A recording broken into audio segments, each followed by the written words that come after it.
Hi everyone.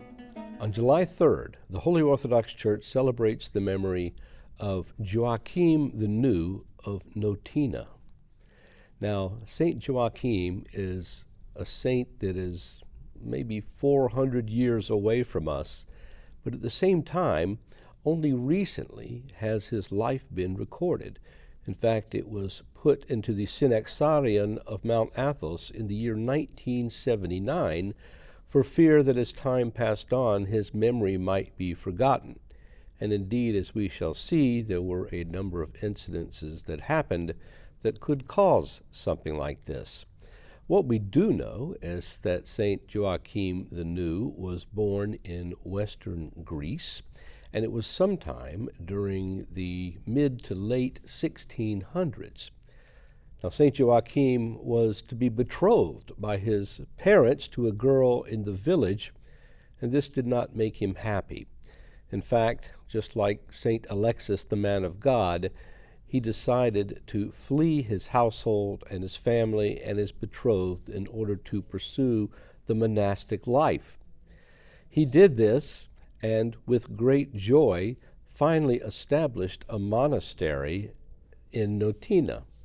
Now, this particular area was not far from where he grew up, and so it is likely that his parents still knew of his whereabouts.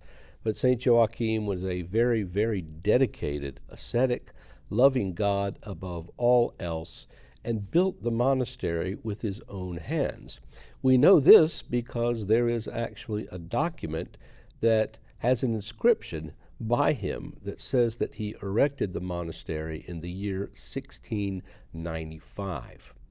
Now, after a while, others joined him, and he became the egumen of that monastery, but then, after a period of time, decided that the monastic life there was not full of the solitude that he needed. And so, in a nearby cave, close to the monastery, but still elevated higher above it, he endured many ascetical hardships for a period of time that really only God knows.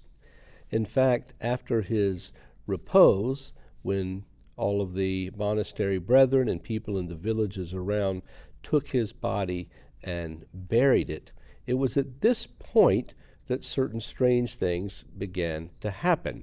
After about 10 years, it seems like the Patriarch of Constantinople at the time had a vision, and the vision instructed him to search for the man of God named Joachim and to exhume his relics. Well, some people were sent out. This was done, and St. Joachim's relics were found to be perfectly intact and emitting a wonderful fragrance. Well, as the Synaxarion tells us, after a period of time past that, and because of our sins, and according to the will of God who does everything perfectly, St. Joachim's relics were allowed to decompose.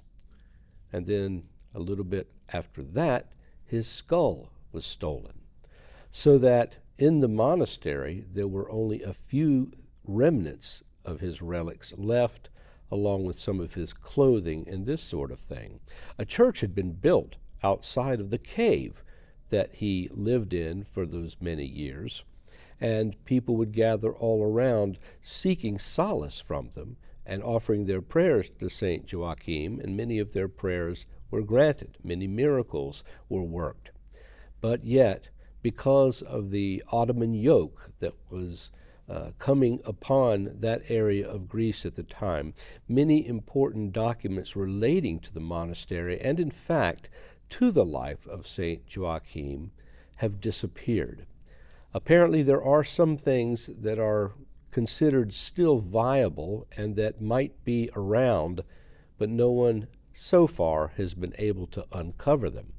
So St. Joachim remains a man who is, again, not far from us in Orthodox terms, only about 300-400 years, but at the same time has been now enshrined in the Synaxaria of the Holy Mountain of Athos, and therefore available to all the world for his memory to be propagated, and the many virtues that he enjoyed through his ascetic struggles to be celebrated. It goes to show that the Lord our God, even though in the case of St. Joachim we don't really know how long he lived or exactly when he died or even his death date, July 3rd being an arbitrary date that was assigned by the Patriarchate, the Lord our God still allows saints to come alive amongst us according to when we need them and the message that he wants to get across to all of us. Perhaps we should take a page from the life of St. Joachim and even in our own small way engage in the asceticism that he did and try our very best to love God in the way that he showed forth during his entire life. Bye-bye.